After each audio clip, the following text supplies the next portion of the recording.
Hi there. Welcome to my YouTube channel. In this video, I will be comparing RTX 3050 and GTX 1060. Those looking for a new GPU for the desktop may end up being in doubt between investing in a new entry-level card or acquiring a mid-range solution launched long ago.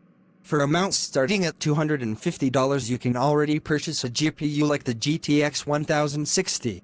Or investing a little more, you can go for an RTX 3050, which is a more modern card that supports ray tracing and DLSS technologies. With an old architecture, the GTX 1060 is a card that appears on the market in 3 or 6 GB GDDR5 versions, which is not ideal for modern gaming, since a card with only 3 GB tends to have a limited ability to load textures. GDDR5 technology is also no longer the standard for performance, thus being another limiting feature of the older card. The RTX 3050 is a card with a new Ampere architecture, bringing 8 GB GDDR6, support for technologies such as ray tracing and DLSS, and the promise of greater compatibility with more modern features. With more VRAM, the RTX 3050 tends to allow the loading of more textures and thus the use of the card at higher resolutions. According to data from specialized sites, in effective speed, the RTX 3050 gain over the GTX 1060 can reach 27%, which, in turn, tends to impact a lot on performance. Of course, by bringing a more modern chip and more memory, the 2022 card also tends to offer more frames in games, as well as improved visual quality.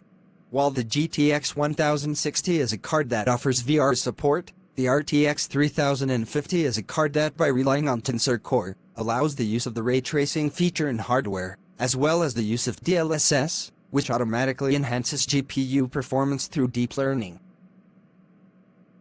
The power requirement of the GTX 1060 is lower than that of the RTX 3050, which is mainly evident by the requirement for a source of only 400 watts with a 6-pin complementary connector.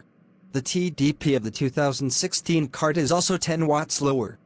Despite requiring a more powerful power supply (PSU), the RTX 3050 tends to be more efficient when considering performance per watt.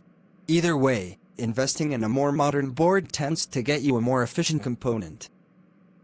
The only feature that the GTX 1060 has that the RTX 3050 does not is virtual reality support. So if functionality is something you're looking for in your new GPU, you already have an indication of which model to choose.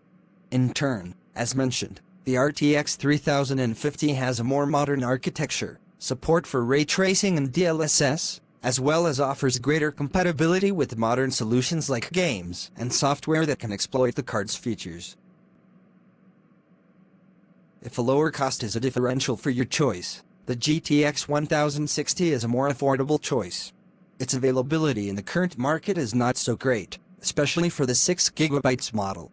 It's starting at $250 for the 3 GB and $289 for 6 GB, both available on Amazon. The availability of the RTX 3050 is still not so large because it is a newly released card, but the model tends to appear in versions from more manufacturers that are Nvidia's partners. Currently, the card appears on Amazon for prices starting at $360. Considering only the options of new GTX 1060 and RTX 3050 cards available in online retail, it might be interesting to opt for the purchase of the newer card. That's even though the RTX line GPU has a much higher value compared to the 3 GB model of the GTX 1060. For those who have a limited budget, and don't mind having about 30% less performance, the GTX 1060 is still a choice that can cater to entry-level gamers. What proves this is the popularity of the card on Steam, which is one of the leading PC gaming platforms.